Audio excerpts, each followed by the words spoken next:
oportunidade aos irmãos para fazerem suas perguntas com relação às dúvidas. Mas vamos orar primeiro, vamos pedir a Deus a direção do Senhor para a nossa aula de hoje. E a gente não vai nem esperar muito os outros irmãos que estão chegando, porque a gente precisa ver se dá tempo a alguns irmãos fazerem suas perguntas. Eu mesma tenho aqui alguns questionamentos, caso não tenha as mesmas perguntas dos irmãos. Vamos orar? Te louvamos, Senhor, pela tua bondade, te louvamos pela oportunidade que temos de juntos estudarmos a tua palavra. Te agradecemos, ó Deus, pela vida do irmão Silas, que tem nos ajudado tanto, né, com a abertura dessa sala. Agradecemos pela vida do pastor Abel, que tem nos ajudado a compreender mais a tua palavra. Agradecemos pela vida de cada irmão que tem dedicado esses momentos para estudar a tua palavra, Senhor. Que tu possa estar abençoando cada um de nós. Em nome de Jesus que oramos. Amém.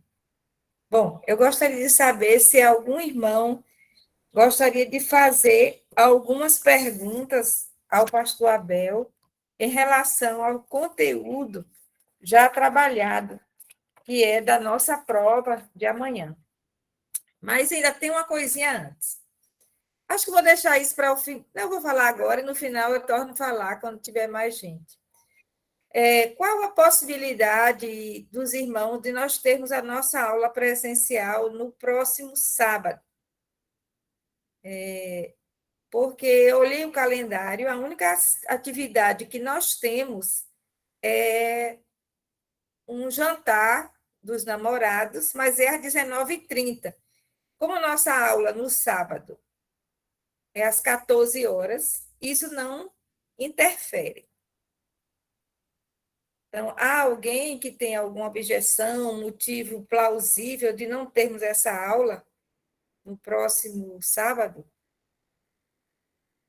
Tem gente que está...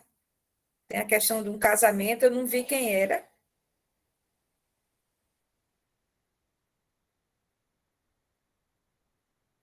Sim, Jailma. Por mim, tudo bem. Tudo bem, né? Ok. Aí eu já te peço, Vivi, que tu já conversa com o irmão Paulo para ver a questão do microfone. E dessa vez a gente quer também um microfone para quem for falar ali, porque nós não escutamos nada. Quem teve a oportunidade de assistir a aula presencial, no vídeo, a gente não escuta os comentários dos irmãos, os questionamentos, por falta de microfone. Somente a irmã Mas já... ele está Sim, aqui do meu lado, disse que está tudo ok. ótimo, obrigada, irmão Paulo, você é uma bênção. Mais alguém tem alguma objeção para o sábado? Irmã, diante disso, eu acredito que os demais não vão ter mais nenhum problema, e como as aulas são gravadas, aí a irmã assiste ela gravada, tá certo? Já que você vai estar com essa atividade de um casamento. Não é na igreja, né? Pelo menos não está lá no calendário da igreja, desse casamento, sei lá, na igreja. Tá certo? Então, irmã Jailma, a gente vai manter, mesmo tendo a sua dificuldade, já que é apenas a senhora que mostrou essa dificuldade. Tá bem?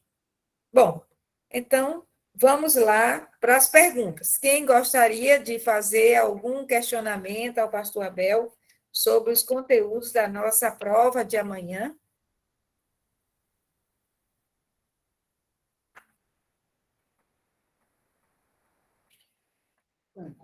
Deixa eu botar aqui para ti.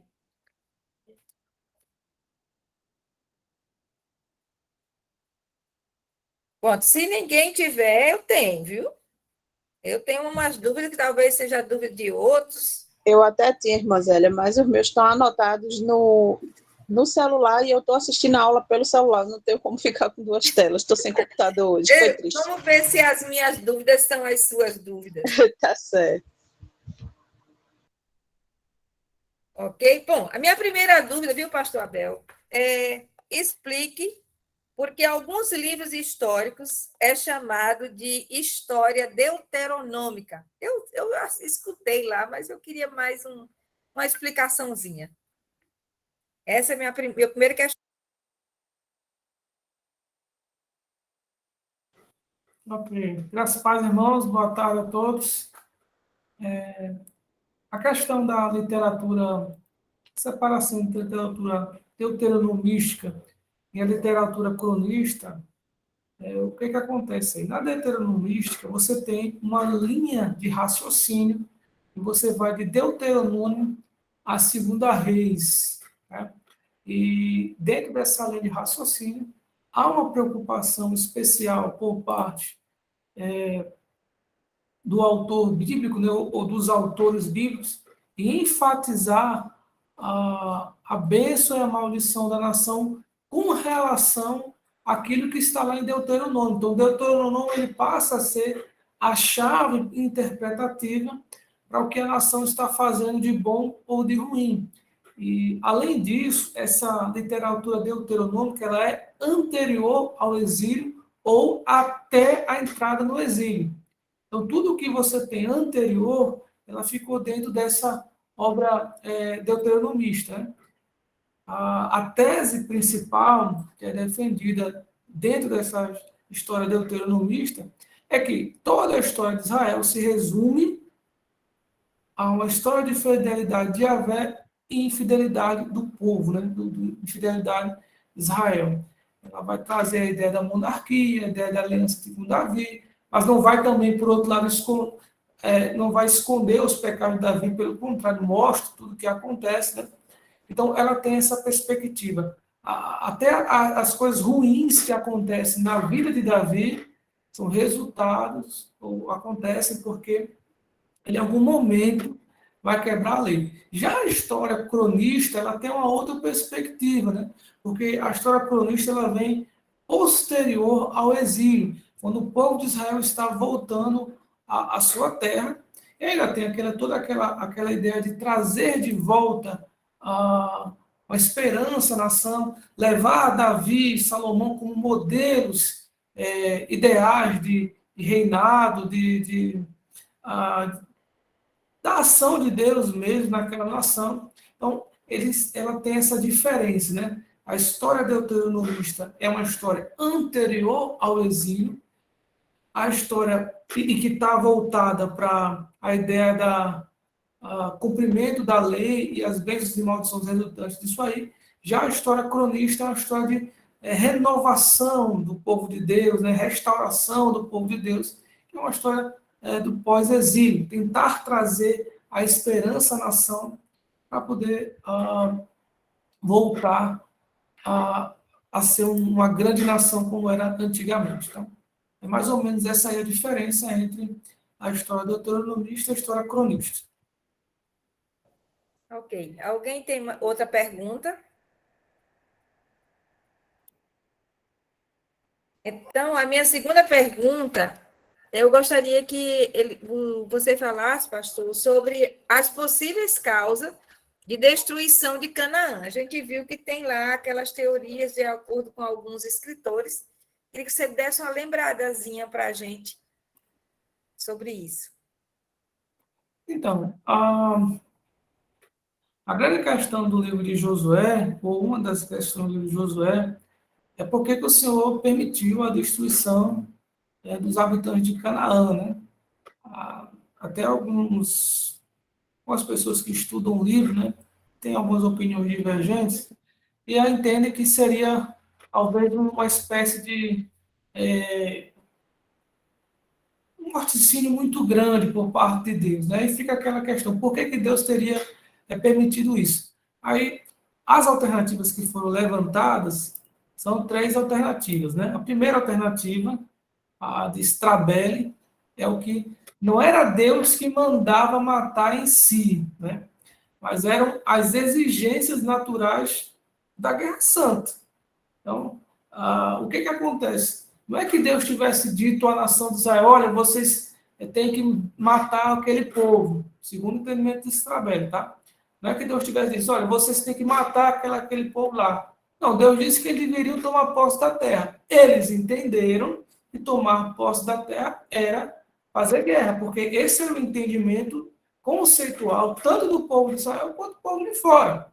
Quando havia guerra, eram os deuses que guerreavam E o que estava em conflito ali era uma dualidade do bem contra o mal. Então, eles precisavam derrotar o exército inimigo para poder o Deus deles sair vitorioso. Além do que, não existia essa diferença entre pecado e pecador. Era tudo uma coisa só. Então, quando Deus diz, olha, vocês têm que tomar posse da terra, eles entendiam que isso resultava em dizer, temos que matar todos os cananitas, mas Deus não teria dito isso. Tá? Esse seria o entendimento, né? Até porque, naqueles dias, ou você conquistado, ou você era conquistado, né? Então, não havia esse meio termo, né? Uma segunda opção, defendida por Norman Geisler, né? É que ele não via ali os povos destruídos por Israel como povos tão inocentes assim. Então, dado o grau de pecado que aquele povo tinha, eles mereciam em si o julgamento. Então, Deus teria trazido julgamento para aquela nação. E no caso das crianças, das pessoas que são inocentes nisso aí, que seriam aqueles que não tinham chegado à idade da razão, seria uma atitude de misericórdia da parte de Deus. Né? E uma terceira resposta é que Israel foi usado como instrumento de Deus. Deus pode utilizar um desastre natural, um anjo, enfim, uma série de coisas. Então, ele teria utilizado o homem, né, a nação de Israel, como meio de julgamento para aquele povo. Então, você tem aí, na verdade, duas, né? Essas outras duas são meio que uma desdobramento da outra, né? Mas são soluções possíveis, tá? A primeira é que Israel tinha entendido mal o que Deus tinha falado, né? Na verdade, Deus não mandou matar, ele mandou conquistar a terra, e conquistar para ele seria destruir a nação. E, por outro lado, você tem a versão de Geisler, que dá a entender que esses povos não eram tão inocentes assim, e Deus teve misericórdia das crianças, mas não do povo em si, ou que Deus utilizou Israel como instrumento para julgar aquelas nações pecadoras. Né? Alguém tem uma pergunta? Tem gente pedindo aí um resumo sobre lavismo. Lavismo? Também não me lembro dessa palavra em nenhum momento. É que foi digitado errado, não? Não sei. A pessoa que falou, abre a câmera ou o fone e fale, porque eu também não estou entendendo. Lavismo.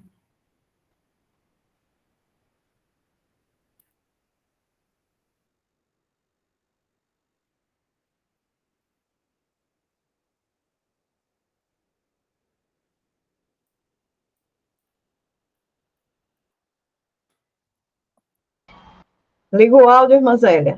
É Natália que está falando sobre isso. Eu, na verdade, não estou me lembrando dessa palavra. Não é iavismo, não. Iavismo, e no caso o judaísmo, né? A separação entre a fé judaica e a fé em Abraão. Não, o que acontece aqui é o seguinte: quando você volta do exílio, você tem meio que uma mudança de perspectiva, né? A fé em Yahvé, ela começa a ganhar outros contornos. O que vai acontecer no pós-exílio é que há um amadurecimento teológico por parte da nação de Israel, do povo de Judá, até por conta das coisas que eles passaram. Né? Então, eles voltam do cativeiro com algumas perspectivas, algumas dúvidas e algumas respostas em mente. Tá?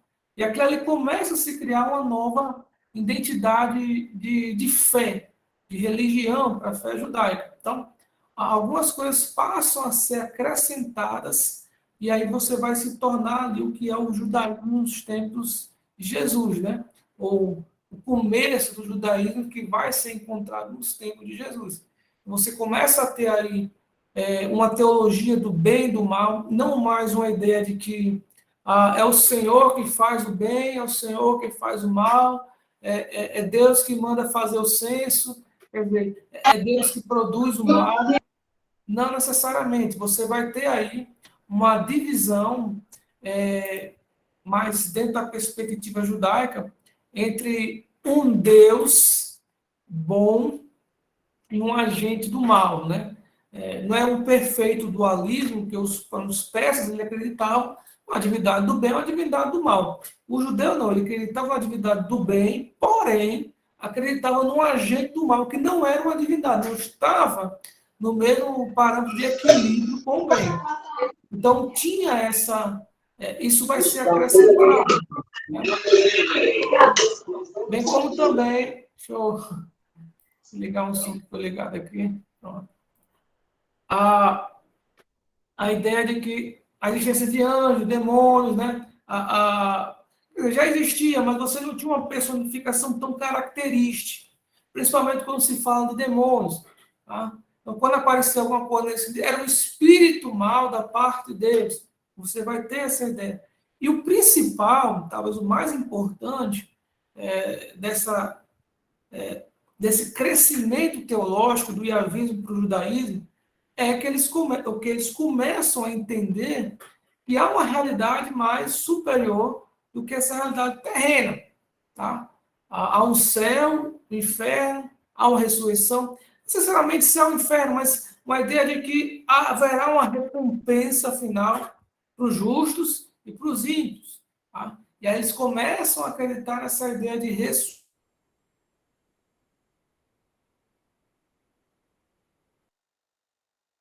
Acho que caiu a internet dele, ou é só para mim que está congelado? Parou para mim também. Aqui também.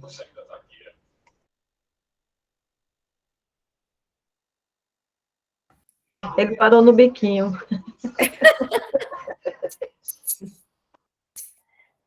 Abel está sem conexão.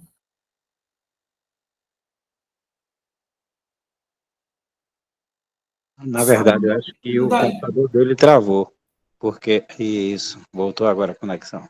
Pronto, a sua conexão parou, viu, pastor? Nesse finalzinho a gente não lhe escutou mais. Ele ainda está parado, ainda está sem conexão. Aliás, Tá? está com a conexão, mas o computador dele congelou na sala do Meet. Eita. Ele pode estar até falando e achando que a gente está escutando. É bom falar com ele pelo Zap e avisar.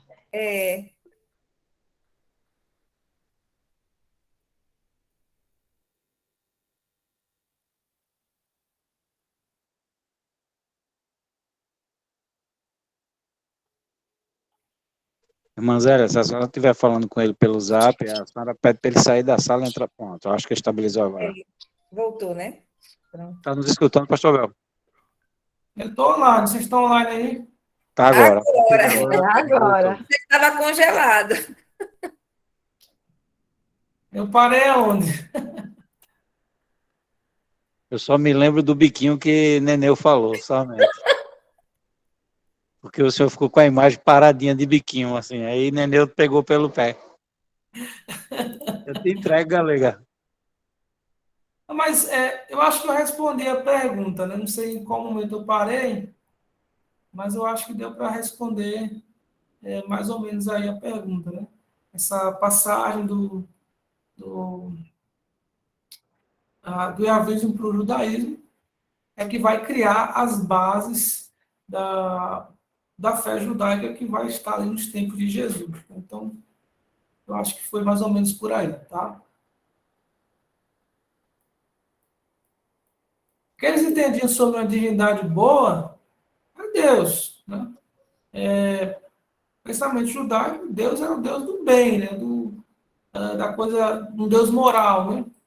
Mas no caso a diferença do pensamento persa, né?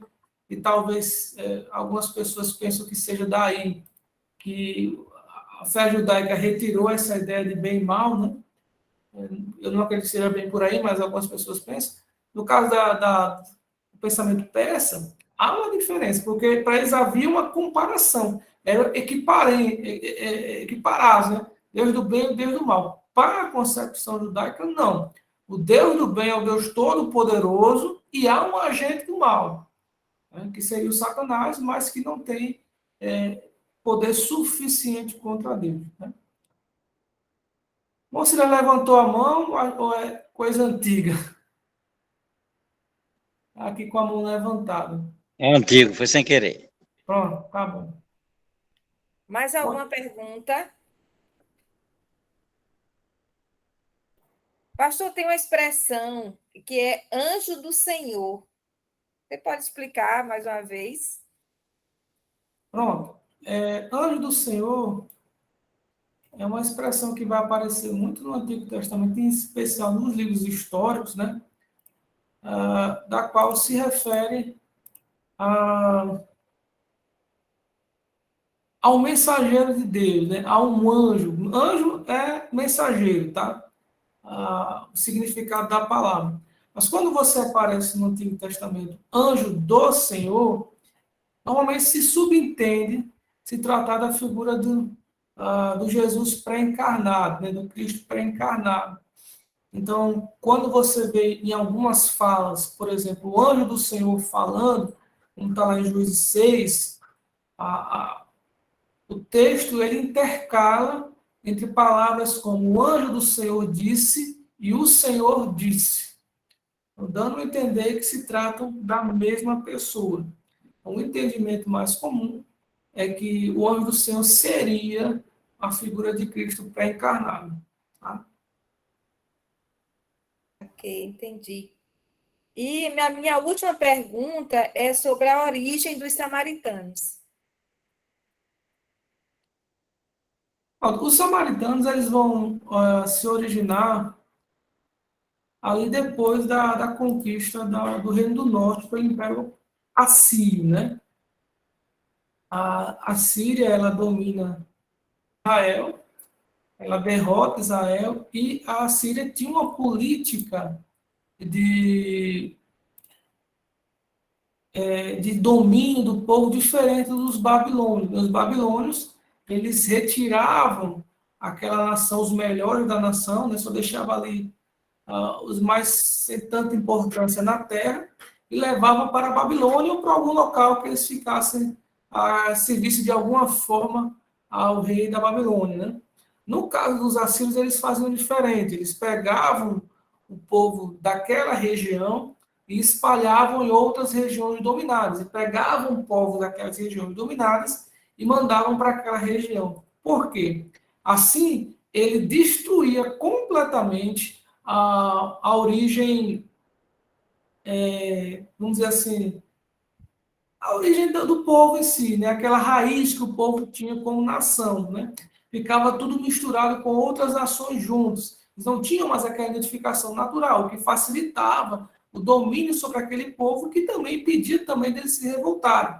Então, o que acontece aí? Os samaritanos, eles vão se dar, a origem deles vai se dar através dessa mistura.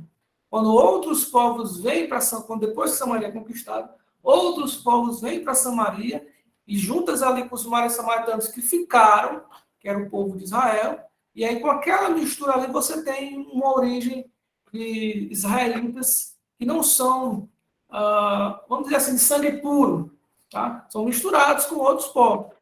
Aí você não tem mais aquele pensamento antigo de ter uma nação pura, né? Somente aquele povo. Não existe mais, porque aquele povo está completamente misturado. Não é assim que tem origem os samaritanos. Ok, obrigada. Tem alguém que gostaria de fazer alguma pergunta ao pastor Abel sobre os conteúdos trabalhados dos livros históricos?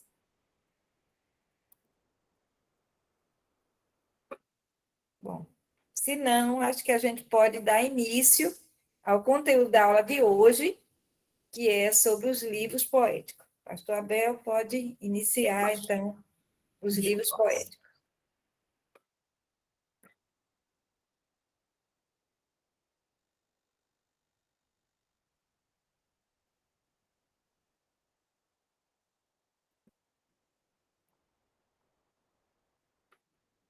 Pronto. Para ver aí o slide, né? Ah, Parecer. bem, dentro dos livros do Antigo Testamento, você vai ter aí uma terceira subdivisão, né? Nós abordamos já o Pentateuco, os 5 primeiros livros, com aquela mais, uma ideia mais de lei, ou narrativas que levam à lei, né? Depois você tem os livros históricos, que são narrativas mesmo, né? Histórias contadas do povo de Israel. E nessa terceira parte, né, que é dividida para a gente, são os livros poéticos ou sapienciais. Na verdade, você tem duas espécies diferentes aí, englobando um mesmo conjunto, né? Uma coisa é um livro poético, outra coisa é um livro sapiencial. Um livro poético pode ser sapiencial também? Pode. Assim como um livro sapiencial pode ser poético. Mas uma coisa não necessariamente quer dizer a outra, tá? Mas aí, como eles têm características muito parecidas, acabaram que eles ficaram no mesmo grupo ali. Então, o que acontece? O povo de Israel, como qualquer outra nação antiga, ela possuía ali na sua literatura, eles utilizavam muito a ideia da poesia. Aliás, um terço do Antigo Testamento, ele é só de poesia. Tá? Você observar isso é muita coisa. Algumas Bíblias mais antigas, elas não fazem essa separação. Elas trazem a impressão do texto como se fosse uma prosa comum, né? Já a poesia, não. A poesia, ela tem aquelas estrofes, ela tem os versos, tá? Elas separadas assim. As meninas mais novas se preocupam em fazer essa divisão. Então, você vai ver muito isso nas profecias do Antigo Testamento. Basicamente, se não todas as profecias do Antigo Testamento são feitas em poesia, registrado a profecia em poesia, os livros de Salmos, a própria sabedoria, muitas vezes é registrada em poesia. Então, a poesia ela faz parte praticamente muito de um globo, de uma parte muito grande do Antigo Testamento, ou seja, um terço. Então, e claro, a poesia, se ela é um terço do Antigo Testamento, ela não vai estar reclusa somente a esses livros. Tá? Então, você vai ter aí outros livros que vão utilizar em algum momento poesia. O Cântico de Débora, lá em Juízes, né? O Cântico de Miriam, poesia, está lá no livro de Êxodo. Tá? Alguns salmos que é registrado no próprio livro de 2 Samuel, de Davi, poesia. Algumas profecias lá nos profetas, poesia também. Ou seja, não fica somente reclusa aos livros poéticos em si. Você vai encontrar poesia, acredito eu, se não em todos, ou quase todos os livros do Antigo Testamento. Então, mas por que essa poesia, essa forma de escrita era importante?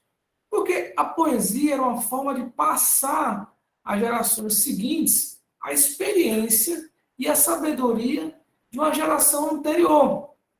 Hoje, a gente utiliza ainda, né, os famosos ditados populares. Mas ditados populares são frases. Volta e meia, alguém acaba confundindo um ditado com outro, não consegue falar um ditado da maneira correta. Tá?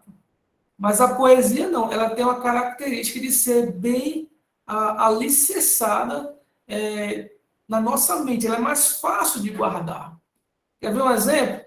Se eu lhe pedisse para você decorar e recitar para mim 2 parágrafos de um texto, você não faria. Mas se você lembrar de uma música, você canta ela inteira sem qualquer dificuldade. Seja ela 2 parágrafos, 3 parágrafos, ou até mais.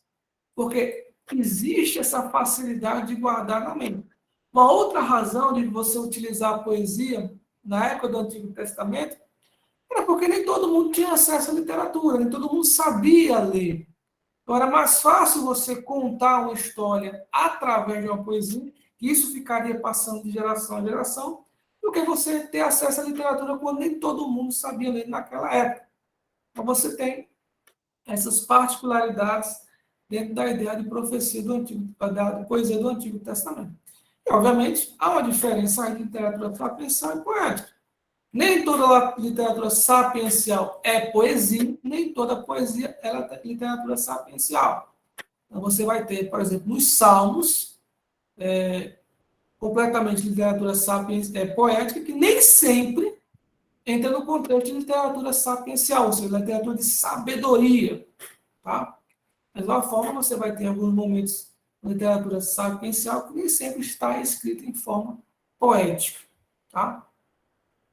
Mas e a poesia hebraica? Tá? A poesia hebraica, ela possui algumas características interessantes. Por exemplo, ela possui uma forte dependência de imagens e figuras. Então, vamos abrir aí nossas Bíblias, Salmo 114, versículo 4. Veja o que diz aí.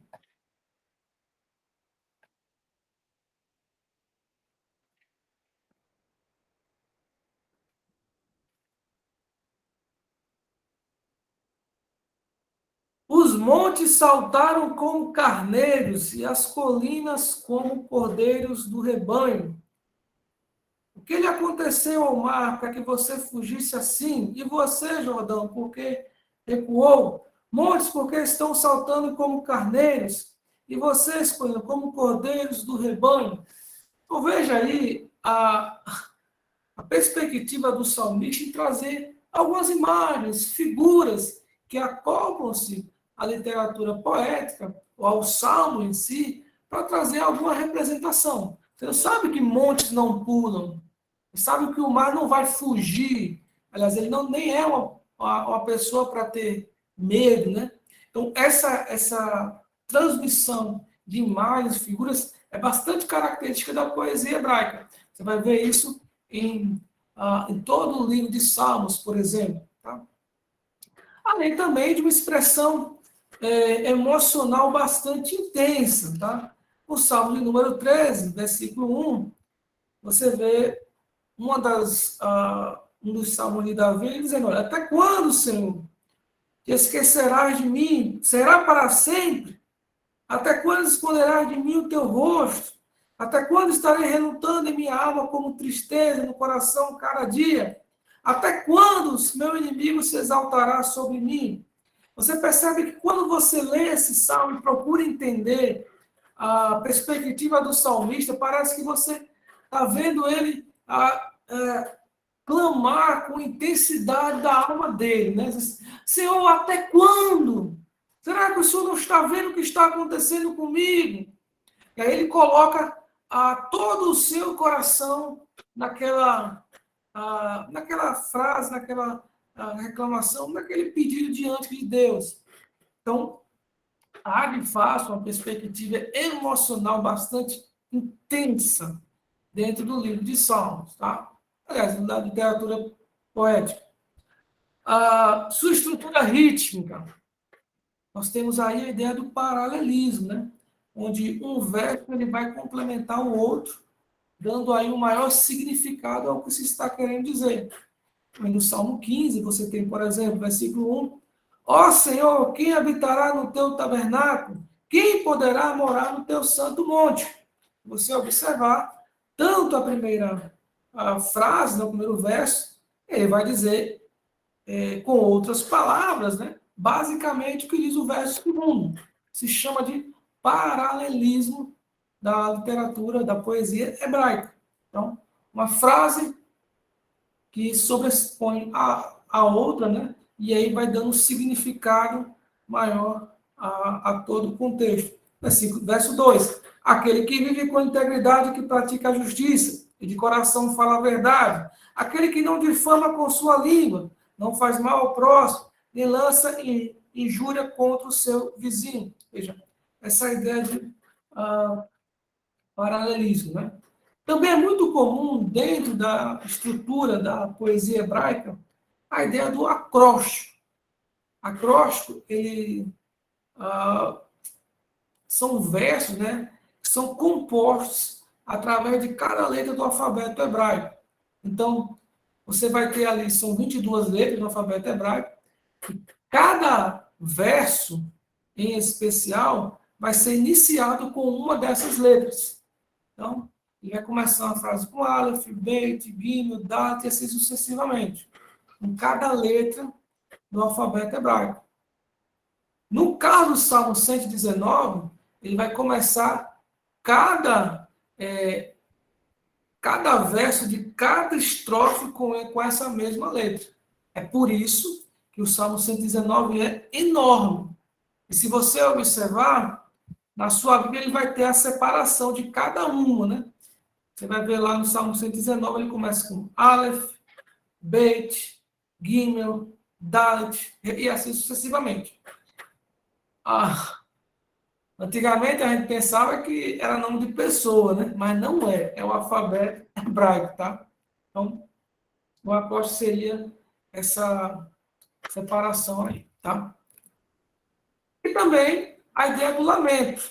O lamento é a lamentação, né? É você lamentar sobre algum evento específico, sobre algum povo, sobre alguma situação. Os profetas fazem muito isso, mas isso ganha uma força maior com a própria destruição de Jerusalém. É daí também que você vai ter origem, né? As lamentações de Jeremias, por exemplo, são lamentos pela derrota de Jerusalém. Tá?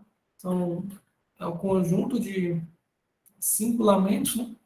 E vai falar sobre a derrota do povo judeu. Lembrando que no livro de Lamentações de Jeremias, cada capítulo é feito também em acróstico, tá? A não ser o último capítulo. E ele falta o último verso, a última letra, no caso. Tá? E aí a gente precisa também entender que a poesia hebraica, em especial o livro de Salmos, né, que a gente vai estudar também nesses dias, são expressões humanas, são orações. Muitas vezes é aquilo que o salmista quer expressar com naturalidade do coração, como uma verdade que ele está sentindo naquele momento, não necessariamente no que ele crê, mas naquilo que ele sente. Tá? Então, quando Davi ele diz assim, olha, até quando, Senhor, o Senhor vai estar virando o rosto e tal? Não é que Davi pensasse que Deus, de fato, literalmente, tivesse virado o rosto contra ele. Mas era o que ele estava sentindo naquele momento, e ali ele expressa aquilo em poesia. Tá? Então, assim, você não pode levar literalmente ao pé da letra e nem criar a sua doutrina a partir de salmos, porque salmos são expressões humanas para significar essa relação do homem com Deus. Às vezes, o salmista ele vai, nessa resposta humana, falar coisas que a gente não vai concordar. Tá? Mas aí entra a ideia bíblica de que a gente vai entender o contexto geral da coisa. Então, por exemplo, vamos abrir aí, alguém lê, que vocês estão muito calados, Salmo 137, versículo 9. Uma pessoa que achar pode ler, Salmo 137, versículo 9.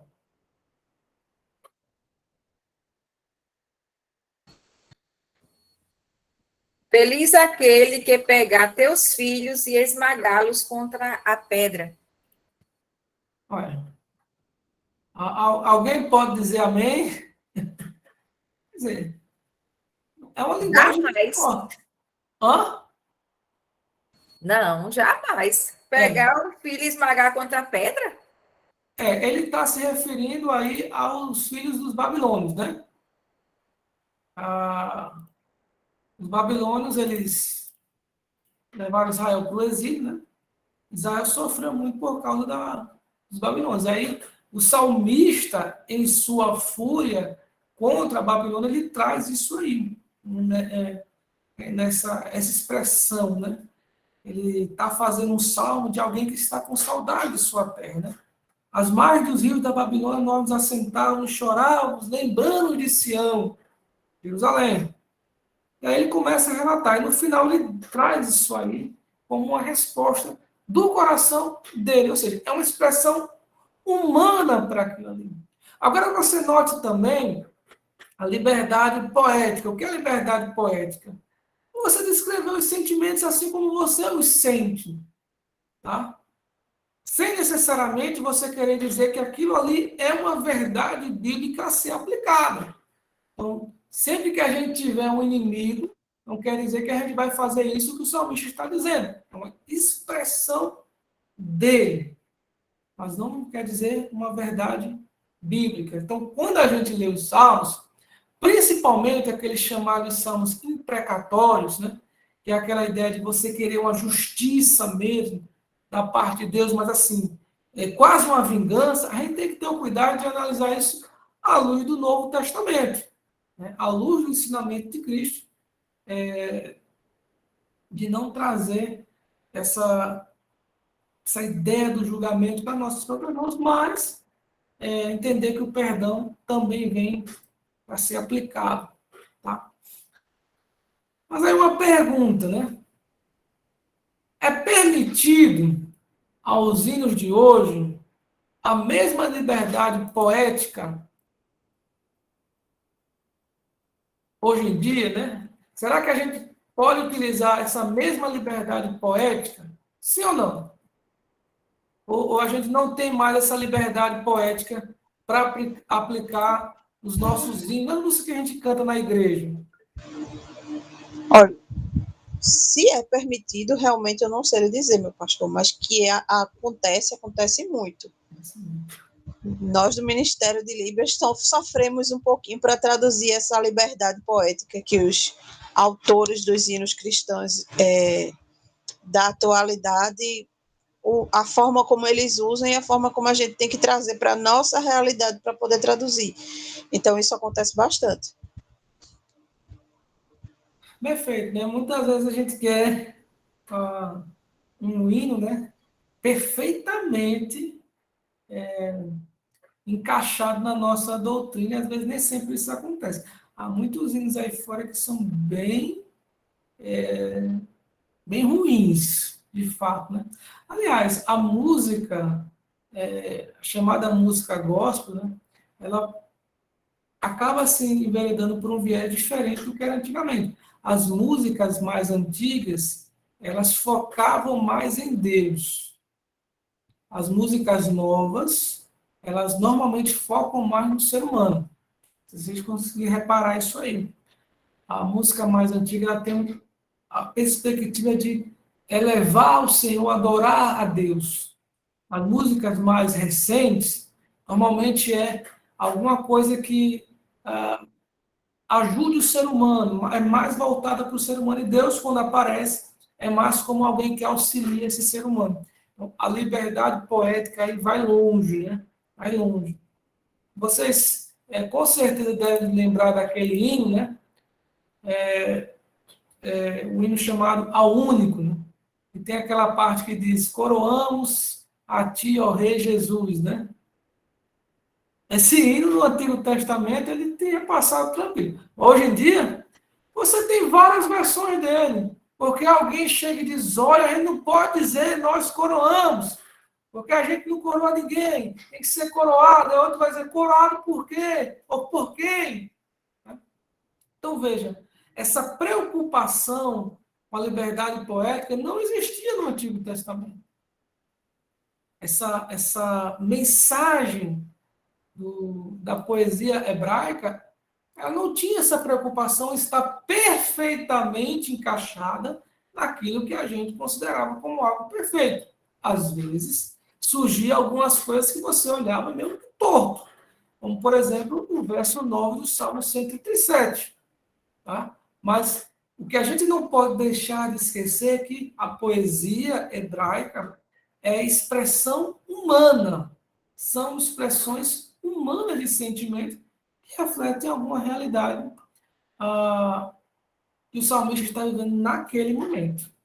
Tá bom? E a literatura sapiencial a literatura que chama as pessoas a viver em sabedoria.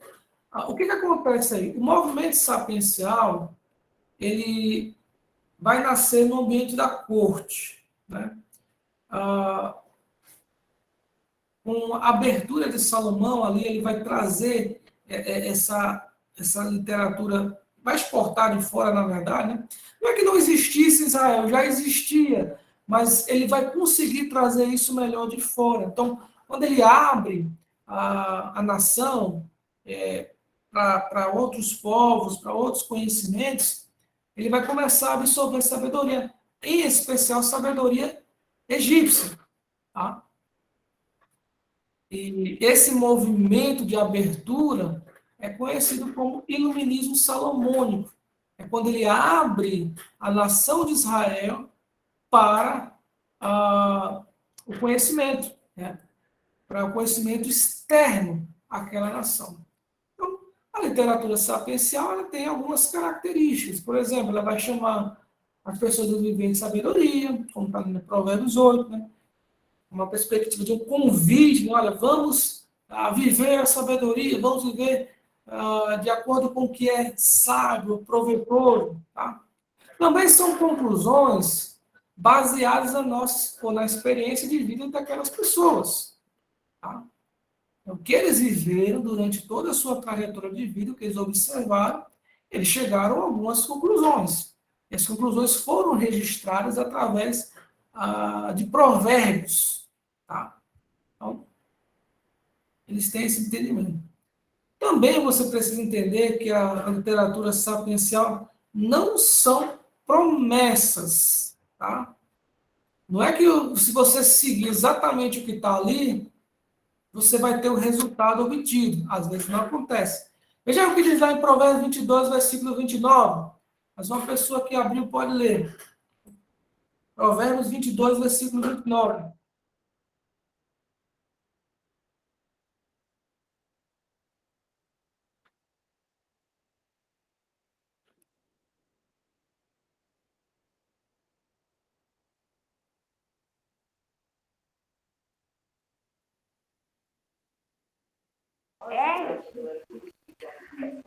Você já observou um homem habilidoso em seu trabalho? Será promovido ao serviço real. Não trabalhará para gente obscura. Pronto. Veja o que esse provérbio diz. É uma coisa interessante. E, de certa forma, é uma verdade.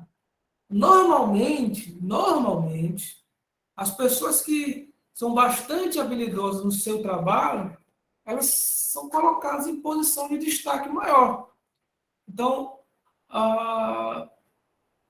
um médico que é um grande médico, normalmente ele não fica lá num cantinho esquecido, normalmente ele é levado para os grandes hospitais, grandes instituições.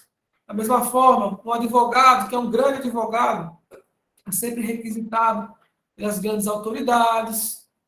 Tá? Então, assim, normalmente, tá? Aqueles que fazem bem o seu trabalho são postos em locais superiores. Mas isso é uma regra? Não. Às vezes a gente conhece pessoas que fazem muito bem o seu trabalho, mas por alguma razão não chegaram a esse patamar de conhecimento, aliás, de reconhecimento aí fora. Talvez por alguma oportunidade, talvez por alguma situação que não lhe ocorreu, né? Às vezes você encontra pessoas muito piores, em cargos superiores, porque simplesmente tiveram uma combinação de fatores na vida dela que levaram a isso. Tá? Mas o normal é que a pessoa que é habilidosa se coloque em lugares superiores. Então, o que a gente quer dizer com isso aqui? Que o provérbio, ou os provérbios, não é que são regras de fé e prática. Ó, se você fizer isso aqui, vai acontecer isso. Não necessariamente. Às vezes acontece, às vezes não acontece. Mas o que normalmente tende a acontecer é o que está descrito na sabedoria de Provérbios. Tá? Então, por isso que a sabedoria ela é importante, porque ela nos conduz a um caminho melhor naquilo que for possível. E também a ideia de que a literatura sapiencial ela possui princípios atemporais. Aquilo que teve validade para o israelita do século, sei lá, 2 a.C., aliás, segundo milênio a.C., ela, de certa forma, é também aplicável para nós. Voltando a esse mesmo texto, então, se naquela época fazer o seu trabalho com grande habilidade lhe conferia um reconhecimento, hoje em dia também, de certa forma, também. Então, se antigamente você ser uma visita incômoda, o recorrente, né? Como o provérbio diz, né? Se vai tornar a pessoa ser uma pessoa incômoda, hoje em dia também. Se antigamente viver uma vida dissoluta trazia malefício, hoje em dia também. Então, essa ideia de princípio atemporal, ela continua se aplicando também aos nossos dias e vai continuar se aplicando para sempre. Já a literatura sapiencial, ela é permanente. Quer aprender a sabedoria, lê o livro de Provérbios e lá vai ter todo um compêndio de sabedoria prática para você viver no seu dia a dia. Tá bom? Alguma dúvida? Vamos passar para o livro de Jó, tá bom? E aí a gente estudar livro a livro agora, né? Livro de Jó é de autoria desconhecida. Tá? Não sabemos exatamente quem teria sido o autor, embora algumas pessoas considerem que possa ter sido o próprio Moisés, o autor do livro de Jó, até pela característica literária de ser um hebraico muito antigo. É possível até que o livro de Jó seja o mais antigo da Bíblia. Há essa possibilidade, tá? Ou um dos mais antigos. Outros consideram que o livro de Jó seria de um período mais recente, tá? Até porque ele aborda temas que vão ser questionados dentro da teologia hebraica posterior, né? Você vai entender de por que o justo sofre. A ideia do sofrimento ela estava muito ligada no Antigo Testamento, no princípio do Antigo Testamento, a uma justa retribuição de Deus. Se a pessoa é justa, Deus abençoa. Então, se ela está sofrendo, é porque ela tem algum pecado oculto ali, alguma coisa que está fazendo isso. Então, essa teologia do livro de Jó é uma resposta contra isso. Então, algumas pessoas entendem, não, isso seria uma resposta muito posterior a esse período mais antigo. Então, pode ter sido Moisés, pode ter sido o próprio Salomão, há quem diga que foi Salomão, há quem diga que foi o próprio Eliú, como um dos personagens do livro, né? E fica-se por aí sem saber quem teria sido o autor. Então, a data, 970, 586 a.C. Propósito do livro, explorar os limites e os usos adequados da sabedoria proverbial, tradicional, no caso do sofrimento de um justo. Vamos tentar descrever o porquê, ou se é possível, tá? Primeiro, se é possível um justo sofrer. Quando você olha o texto bíblico, todo mundo ali pensava que não, inclusive o Jó. Jó ele só vai ter esse entendimento de que o justo pode sofrer porque ele sente na pele isso. Ele olha para si e diz, não há razões para eu sofrer dessa forma. Mas os amigos de Jó que não sofreram isso, eles claramente vão fazer uma oposição a essa ideia. Não, Jó, tem alguma coisa aí que você está fazendo que não está do agrado de Deus, que você fez. Reconheça aí, peça perdão para que Deus possa, de alguma forma, mudar esse seu quadro. Esse é o pensamento da teologia do Antigo, ou de algum dos grupos da teologia do Antigo Testamento. Tá? Verdades fundamentais. Deus tem propósitos por trás do sofrimento, mas esses propósitos estão, em grande parte, ocultos a nós. Veja, ninguém gosta de sofrer. Isso não é novidade para ninguém. Nem mesmo Deus gosta que a gente sofra. Mas, em todo caso, nós sofremos. Nós passamos por situações de sofrimento. E aí, por que isso acontece? O livro de Jó tenta responder, uma das coisas que ele tenta responder, é que Deus tem um propósito por trás desse sofrimento, embora esse propósito esteja oculto a nós. Deus sabe, porque nós estamos passando por uma determinada situação.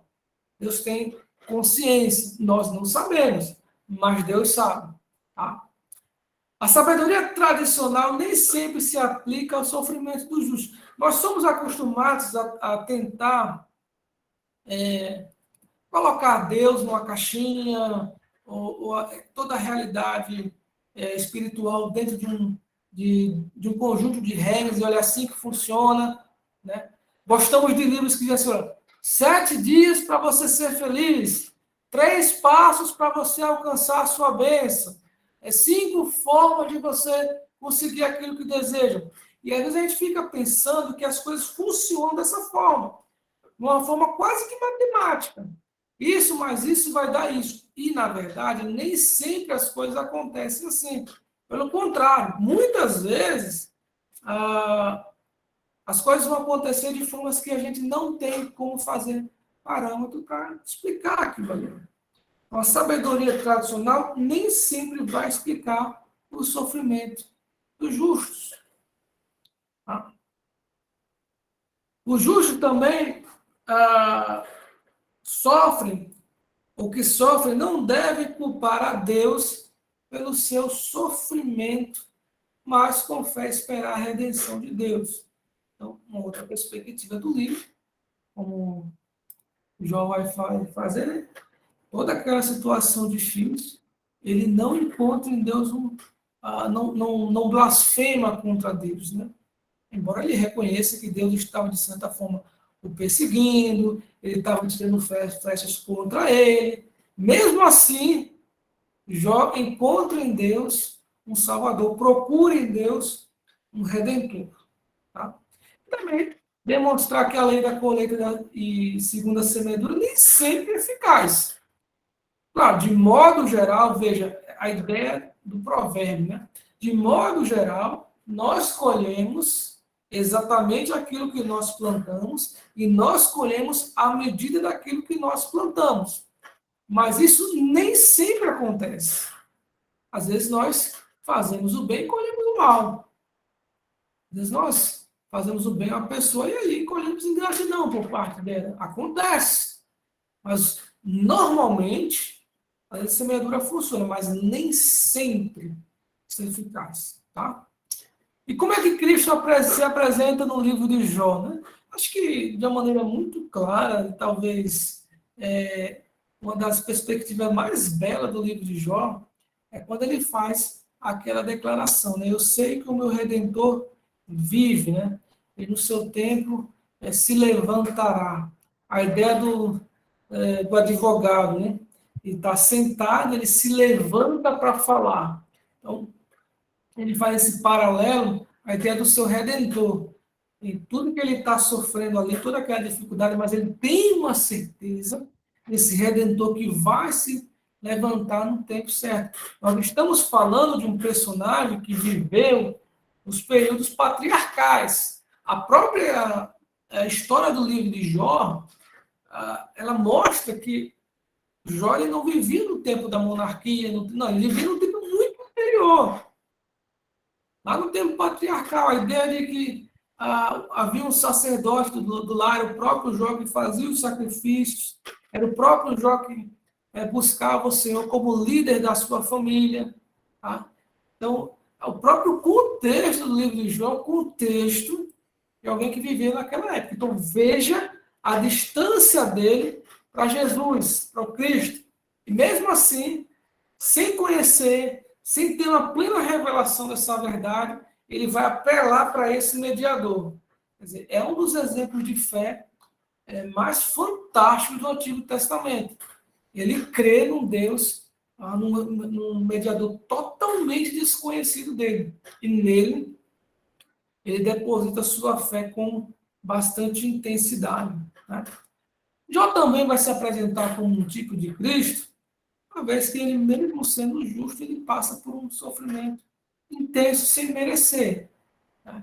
O sofrimento que Jó passa, né, embora ele também seja um pecador, né, não estaria totalmente isento disso aí, mas o sofrimento que Jó passa, ele passa com um caráter de justiça, ele não vai culpado para estar passando por tudo aquilo que ele passou. O que identifica também a própria figura de Jesus, só que agora no caráter muito mais intenso. Jesus, como alguém perfeito que não fez mal algum, ele sofre e sofrimentos intensos. Então, há esse paralelo entre Jó e o próprio Jesus. Bom, vamos para algumas questões importantes do livro.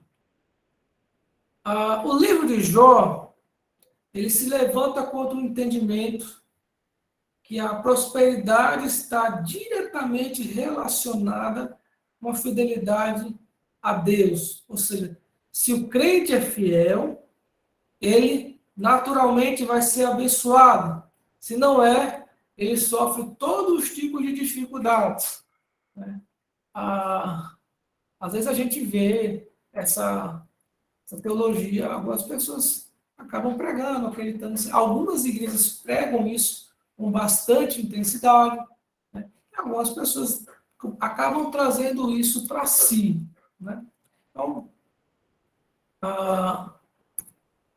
essa ideia de que sofrimento, prosperidade está ligado à fidelidade e infidelidade era uma coisa que já existia no Antigo Testamento, que o livro de Jó tenta combater e que existe também nos nossos dias hoje. A pergunta é, essa é uma fórmula matemática real? Né? Isso descreve 100% dos casos? Não.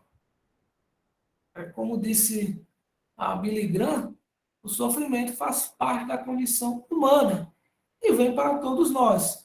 A chave é a forma como nós reagimos a ele, ou se afastando de Deus em raiva e amargura, ou se aproximando dele com confiança. Então, essa ideia de que o sofrimento está ligado à nossa infidelidade não é uma forma matemática.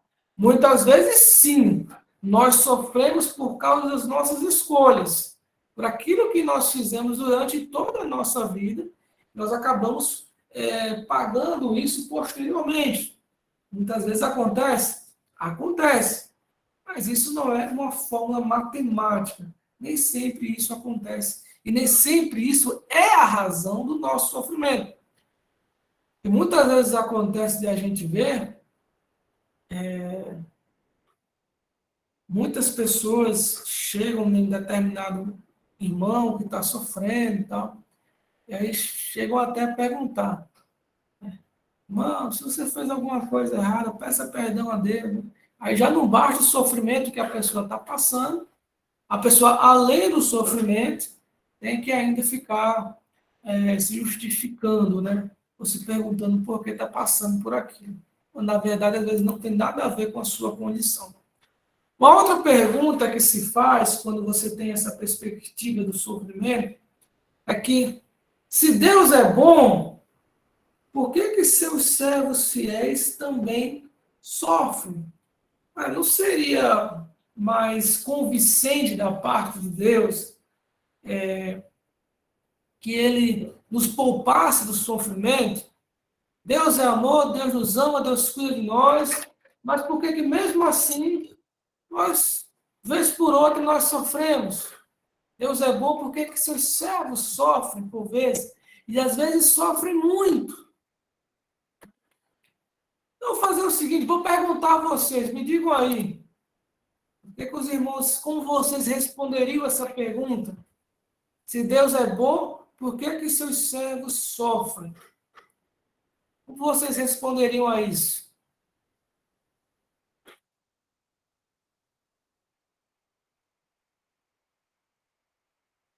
É uma pergunta difícil, né?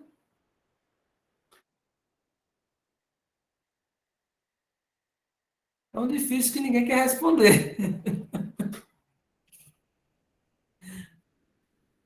A Bíblia diz que no mundo tereis aflição, né? Então, está só cumprindo aí. Então, como ser humano, estamos propícios a todo esse sofrimento e cabe a nós acreditar que Deus está por nós e que nos dará força para que a gente possa vencer. E às vezes o sofrimento ele vem como uma forma da gente crescer espiritualmente. Eu vejo assim, sabe? Às vezes vem um sofrimento, às vezes não é nem só para a gente, mas serve como exemplo para que outros cresçam no conhecimento da palavra e se fortaleçam. Exato, né? Existe a questão do crescimento, né, através do sofrimento, é porque a maturidade cristã ela vai se dar através desses percalços, né? Você vai amadurecendo à medida do tempo em que aquilo vai se tornando uma realidade na sua vida. Então, o sofrimento, ele meio que molda o caráter do crente para que ele possa passar por todas as fases da sua vida. Então, o sofrimento nem sempre é bom ou não é bom, mas às vezes o resultado é. Tá? A tribulação, segundo Tiago, gera perseverança. Então, se nós não fôssemos atribulados, nós nunca seríamos crentes perseverantes, né? Experientes. Então, tudo isso aí está, de certa forma, interligado e produz algo positivo para nós. Então, existem essas questões. Mas aí talvez é uma questão a se destacar, né? E normalmente a gente pergunta, né? Por que, Senhor, estou passando por isso? Por que eu estou passando por isso? Talvez a pergunta que a gente poderia fazer é por que não eu? Né? O que eu tenho de tão especial de que eu seja totalmente livre de qualquer espécie de sofrimento ou dificuldade nessa terra? Tá? Se nosso próprio Senhor passou por tantas dificuldades e tanto sofrimento, por que eu ou outra pessoa não pode sofrer? Né? Aqui na igreja a gente teve um caso de um irmão e sempre foi bastante admirado pelos irmãos da igreja, a sua conduta, ser uma pessoa boa, né? Era uma pessoa que não reclamava de nada, sempre voltada para as coisas boas e tal. E nos seus últimos dias de vida, né? Aliás, últimos meses, na verdade, ele passou por muito sofrimento, muita dificuldade, muitas dores. E as pessoas perguntavam, né? Por que Deus não leva logo o seu servo? Por que Deus não permite que ele vá embora logo? Ele tenha que passar por todo esse sofrimento que ele está passando aqui na Terra? É uma pergunta justa. Muitas pessoas se fazem esse tipo de pergunta. Tá? Só que a gente não sabe os desígnios de Deus, os planos de Deus. A gente tem uma visão muito minimalista daquela situação ou daquela pessoa. A gente olha somente para aquela pessoa e pensa, por que Deus ele permitiu que aquela pessoa sofresse? E quando a gente amplia a nossa visão para as possibilidades, nós começamos a entender que não é só aquilo. Há mais coisas envolvidas, ou há mais pessoas envolvidas. Os familiares dele. Como é que eles, principalmente aqueles que não são crentes, tá? Como é que eles viram esse sofrimento dele, ou a forma como ele passou por esse sofrimento? Será que Deus, de alguma forma, não falou a essas pessoas através daquela situação? Né? Nesse caso especial, em todos os outros que assim acontecesse, né? Mas esse que a gente vivenciou mais próximo, a igreja ela teve presente em todo momento. Né? Até muitas vezes em situações que a família não estava, mas a igreja estava. Ele família de sangue, mas a família da igreja estava presente. Como é que os familiares dele viram essa situação, esses momentos que foram passados juntos, né? E será que isso não foi uma boa mensagem para aqueles que não são crentes? Que talvez não venham dar frutos agora não, mas mais lá para frente. Não sei. Acontece que o cristão não sofre de graça. Deus ele tem um propósito também no nosso sofrimento, e é também conduzir aquilo que é da sua vontade, nos encaminhar segundo a sua vontade. Embora nós não saibamos no começo, a verdade é que Deus tem um propósito para todas as dificuldades que nós passamos, ou seja, há propósito no sofrimento do crente fiel. Deus não tem qualquer prazer em nos ver sofrer, mas nós sofremos porque, no final das contas, ele tem um propósito nisso. Tá? Falando no sofrimento humano, claramente nós pensamos na existência do próprio mal. Afinal, a própria existência do mal, ela depõe contra a existência de Deus. Normalmente, esse raciocínio, ele é muito colocado pelos ateus, pessoas que não creem em Deus, para dizer, olha, se Deus existisse, o mal não existiria. Não há como você fazer uma interligação entre o mal e a existência de Deus. Para eles, ou é um ou é outro. E eles fazem através do seguinte silogismo. Se Deus é bom e todo-poderoso, o mal não deveria existir.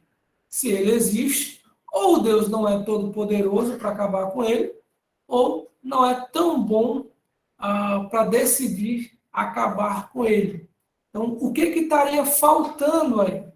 Deus ele tem todo o poder, por que ele não acaba com o mal? Se ele é todo amor. Então, se ele é todo amor e todo poder, o que está faltando para que o mal ele tenha um fim? Então, será que isso é verdadeiro? Né? Será que isso tem alguma resposta verdadeira para nós? Não. Nós cremos que Deus ele é todo poderoso e também todo amor, mas mesmo assim ele permite a existência do mal. A gente vai explicar também um pouco disso aí. Mas perceba que isso vai dando margem para aquelas doutrinas triunfalistas. Né? E vai ganhando cada vez mais adeptos nos nossos dias. Doutrinas que o crente não pode sofrer, que o crente não pode passar por dificuldade, e qualquer sinal de problema na sua vida ou de enfermidade é porque você deve estar em pecado, em alguma dificuldade, entendeu? Então, essa ideia triunfalista, que é bastante defendida em doutrinas que nós não concordamos, ela vai ganhar mais por conta disso. Então, como é que a gente pode responder a essas questões, tá? No livro, meu livro, tá? Cosmovisão em Defesa da Fé, lá na página 93 em diante, a gente vai tentar responder um pouco a essas questões, tá? Primeiro, o mundo não é tão mal assim. A verdade é que nós temos a tendência natural de achar que a nossa realidade talvez fosse a pior realidade possível. Né? Mas não é bem assim. Você olhar bastante direitinho para o nosso mundo, você vai perceber que o nosso mundo não é um mundo tão mau. Por exemplo, todo o nosso planeta, ele é um planeta autossustentável. Ele permanece, ele se mantém, e muitas vezes apesar da nossa capacidade de destruir. Né? Nós poderíamos viver, por exemplo, num mundo sem muitos recursos, onde a vida humana fosse praticamente impossível, insustentável. Mas o que nós sabemos é que não é. Há, sim, a sustentabilidade para o mundo inteiro, há alimento para o mundo inteiro. Agora, algumas pessoas passam fome, não é porque o mundo criado não tem a capacidade de manter as pessoas. Não, a ideia não é essa. É porque aqueles que estão no controle das coisas não estão fazendo as coisas direito, não estão sabendo lidar com o mundo criado por Deus. O próprio homem é o problema do próprio homem. É o segundo ponto. Lá em Isaías, você vai ter as Lamentações, se não me engano, né? De queixa, pois, no homem vivente. Esse o homem dos seus próprios pecados. Na verdade, o nosso sofrimento, as nossas dificuldades, basicamente estão relacionadas com aquilo que nós mesmos fazemos. onde nós mesmos nos colocamos, nas coisas que nós mesmos escolhemos.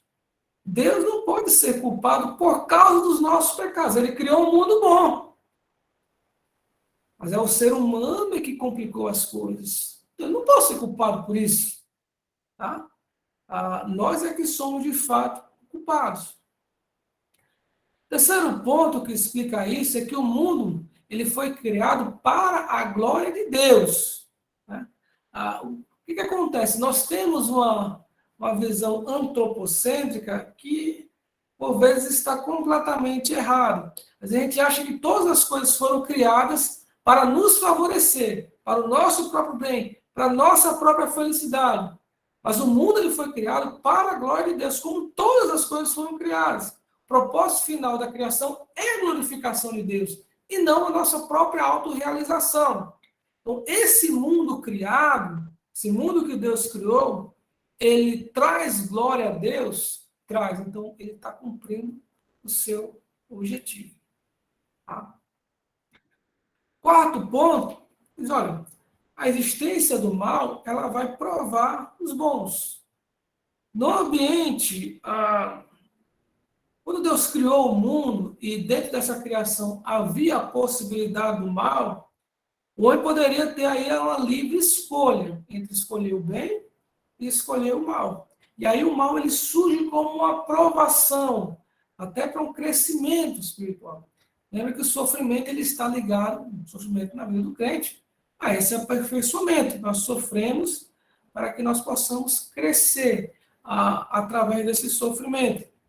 Então, o mundo ele também possui essa capacidade de nos trazer esse sofrimento, mas sob a perspectiva de nos trazer essa realidade. Tá? Como diz C.S. Lewis, podemos continuar contentes em nosso pecado e em nossa estupidez. O sofrimento, no entanto, insiste que se lhe dê atenção. Deus nos sussurra em nossos prazeres, fala em nossa consciência, mas brada em nosso sofrimento. O sofrimento é o megafone de Deus para despertar um mundo surdo. Então, é como se Deus utilizasse dos nossos sofrimentos, das nossas dificuldades, para falar bem alto, para que a gente possa se atentar. Quantas pessoas elas não chegam a Cristo, ou chegam à mensagem de salvação, através do sofrimento, através de coisas que estão passando, e aí procuram em Deus a solução dos seus problemas. Se o mal não existisse, as pessoas talvez nunca procurariam a Deus. E por fim, todo o mal um dia vai ter fim. A questão é, o mal está presente e é muito clara a sua realidade. Somos marcados por ele a ponto de acreditarmos, como alguns, que o sofrimento é parte fundamental da nossa existência, a ponto de pensarmos que o mal é eterno. Mas a grande verdade é que o mal é passageiro. A gente só está acostumado, a nossa experiência de vida, ela está muito relacionada à ideia do mal. É por isso que às vezes a gente se esquece que o mal não é eterno. Ele surge em um determinado momento da história e um dia ele vai ter fim. Aliás, se comparado a essa realidade da eternidade, a existência do mal em nossa vida é extremamente fugaz, como disse Paulo, porque a nossa leve e momentânea tribulação produz para nós um peso eterno de glória muito excelente. Mesmo que soframos o mal nessa terra, nós sofremos um brevíssimo período de tempo, se comparado à realidade eterna. Ou seja, a gente vive aqui nessa terra 70, 80 anos, 90, dificilmente a gente passa disso. Mas o que é 90 anos, mesmo que seja 90 anos de sofrimento, se comparados a uma eternidade? Então, quando a gente faz essa comparação de tempo, é irrisório. Depois que tiver passado milhões de anos da eternidade, mas olha, é um período tão pequeno de tempo que eu passei na Terra e tal, não faz diferença. Tá? Então, não dá para se comparar. Porque em um determinado momento na história, Deus trará fim ao mal. O mal não é eterno. Haverá um fim para ele. E isso nos dá esperança. Em último caso, Deus resolverá o problema do mal ao seu tempo. Ou seja, embora nós passemos pelo mal aqui nessa terra, e eventualmente tenhamos a dificuldade, tenhamos que lidar com o mal aqui nessa terra, e sofremos muito com isso, achamos muito ruim, nós temos a perspectiva de que esse mal vai acabar. Um dia vai acabar. Um dia todo o sofrimento vai acabar. Está lá escrito em Apocalipse. Ele vai enxugar dos olhos toda lágrima. Não haverá mais sofrimento. Não haverá mais dor. Essas coisas passaram. São esperanças da gente para a época futura. Então, mesmo que a gente sofra aqui nessa terra durante um bom tempo, sabemos que tudo isso aqui um dia vai ter fim. Tá? E, para finalizar essa questão do mal,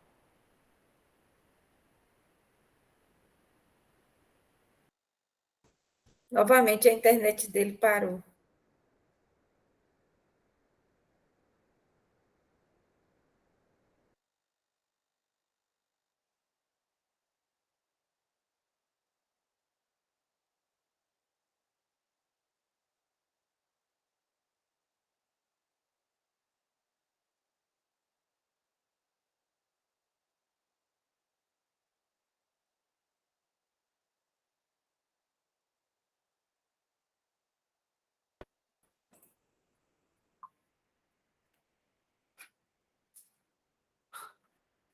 saiu, voltou, aí deu tempo dos irmãos pensarem, né?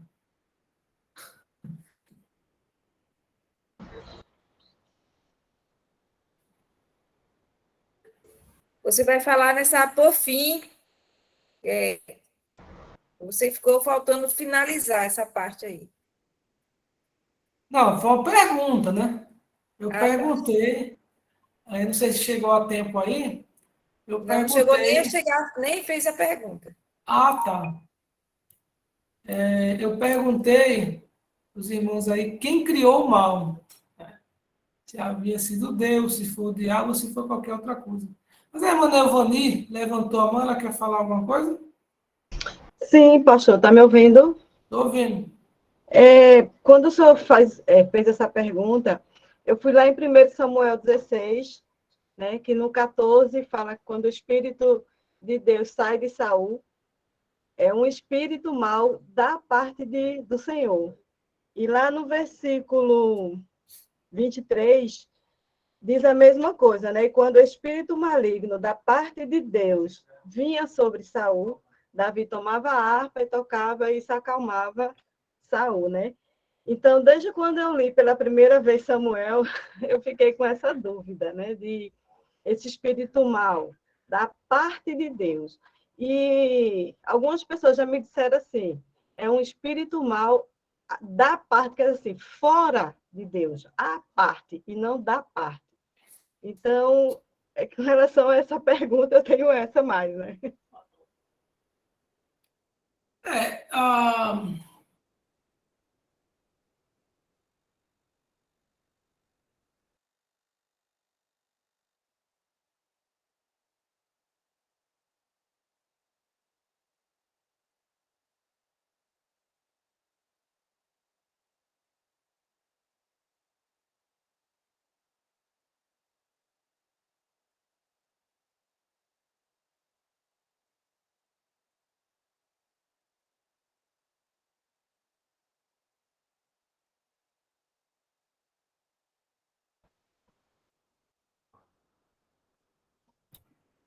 Só terminando essa resposta, pastor. Eu acredito não é que Deus criou o mal, mas ele permite que o mal aconteça, que tudo acontece para a glória dele. Não sei se... sério.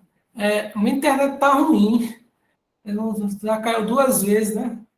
Eu acho que não, já está.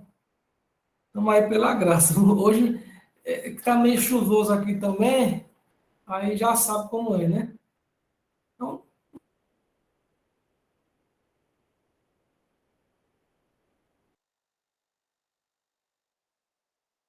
Acho que hoje a gente vai ficar sem essa resposta.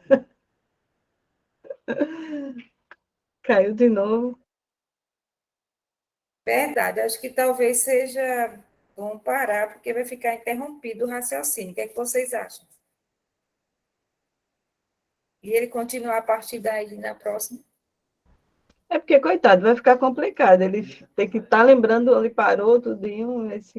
A gente Do jeito que lembra. está chovendo aqui, está chovendo lá também, né? Mas se a internet dele não está funcionando, aí ficamos sem. Então, falo com ele pelo zap, irmã Zélia. Aí Vou diga, ligar faça para essa ele proposta pra ele. pelo telefone, acho que não vai nem pegar. Vou ligar direto por telefone.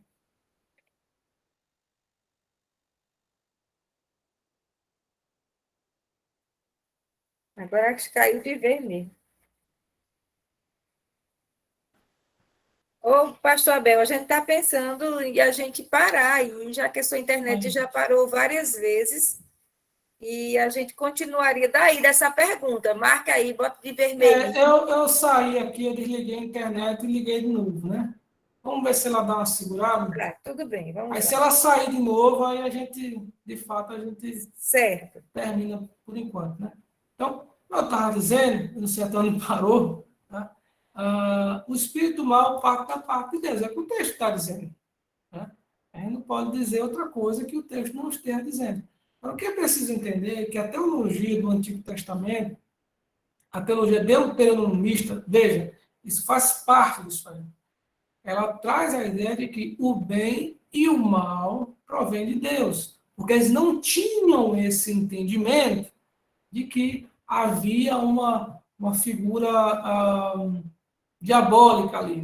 A figura do inimigo, Satanás, como um agente mal, com poder, ou com um poder limitado, mas com poder, não ficava muito evidente.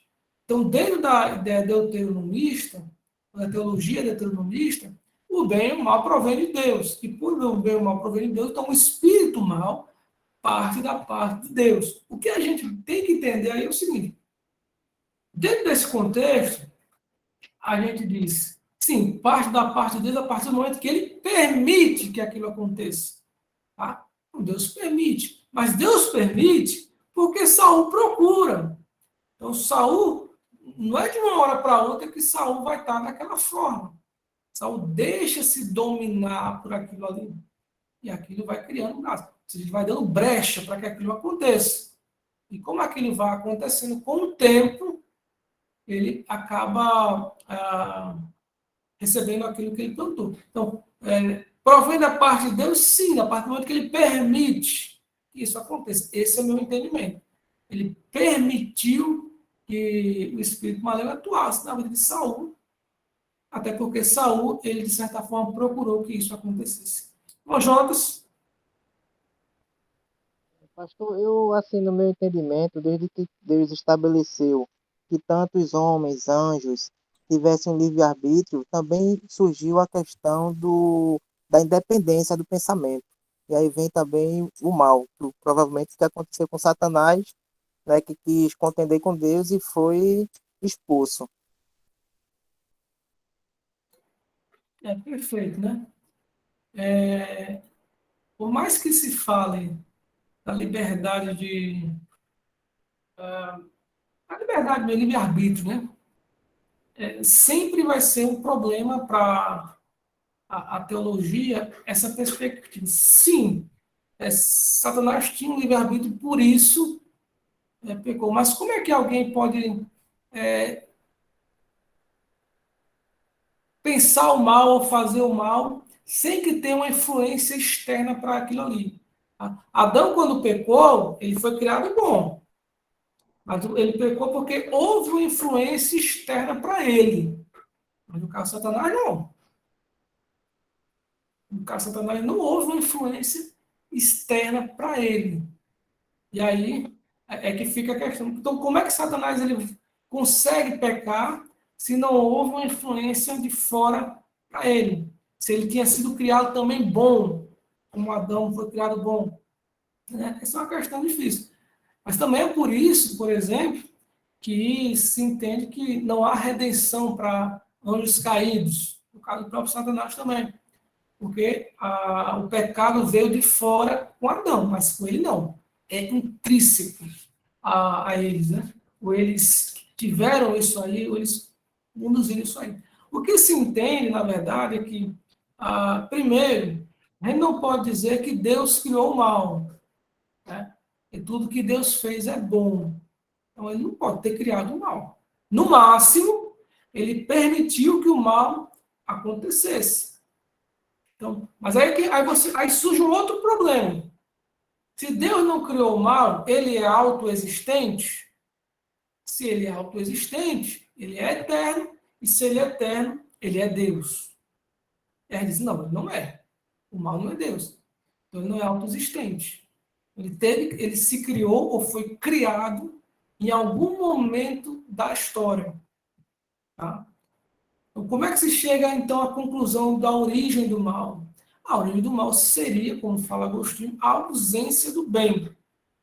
O mal seria uma não coisa, tá? Uma não realidade, uma não existência, e não necessariamente um algo. Tá? O mal seria a ausência de bem. O bem seria uma coisa, de fato. O mal seria a ausência dessa coisa.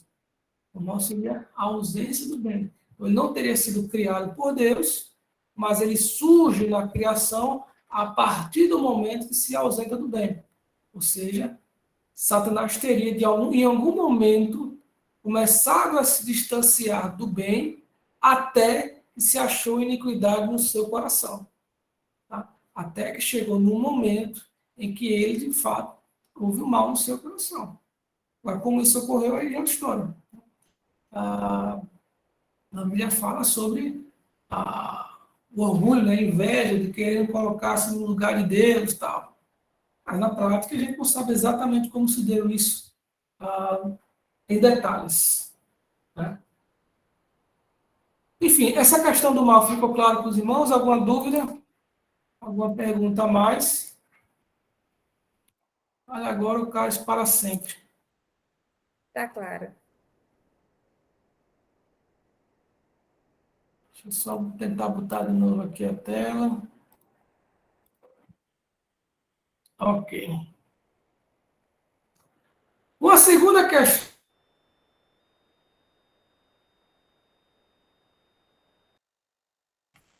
Quando ele bota a tela, acho que puxa mais a internet, né? Aí já parou de novo.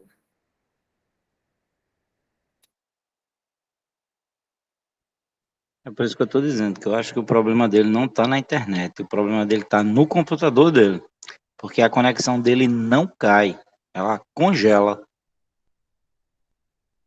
O que ele teria que fazer, Silas? Aí teria que dar uma manutençãozinha no computador para ver se não tem, por exemplo, se o antivírus não está ativado na hora, porque o antivírus ele pode estar vasculhando a máquina na hora de manutenção, aí isso desgasta muito a máquina. Se não tem muito aplicativos abertos, teria uma série de coisas, teria que ver, dar uma olhadinha na máquina para poder dar uma checada nisso. O computador dele até é novo, porque ele ganhou esse computador em dezembro, mas não sei. Mas aí pode ser isso, né? Falta de uma varredura e de antivírus. Pode ser uma manutençãozinha, porque às vezes, por exemplo, o computador, eu posso comprar o computador hoje, mas se, por exemplo, se eu jogar todas as minhas fotos numa pasta e botar essa pasta na área de trabalho, o computador vai ficar extremamente lento, porque quando ele vai carregar o Windows, ele vai ler, por exemplo, 5, 6, 10 mil fotos que estão na área de trabalho, e isso fica a máquina extremamente lenta. Por isso que nunca se recomenda colocar nada na área de trabalho do Windows, porque ele vai carregar tudo isso antes de carregar o sistema operacional. Aí é uma coisinha assim, é uma coisinhazinha assim, que a máquina pode ser nova, comprada hoje, mas está extremamente lento, entendeu? Eu acho que ele Outra não coisa volta mais, também. não. Ele acabou de mandar uma mensagem dizendo que a internet está ruim, dizendo ele, né? Achando que pode ser isso, de repente é isso que o Silas acabou de colocar. Aí a gente continua de onde parou. Bom, como eu disse no começo da aula de hoje, aqueles que chegaram depois, a nossa aula no próximo sábado será presencial. Então, será às 14 horas, lá na igreja, como a gente faz no momento presencial. Ele voltou aí, mas acredito que a gente separar, tentou sair pelo jeito. Tentou entrar, mas saiu. Aí a gente fica por aqui, vamos só orar, encerrando nosso encontro hoje, e eu vou pedir, a Natália disse que está hoje sem som, eu vou pedir ao irmão Jonatas que ore, encerrando esse nosso momento de hoje.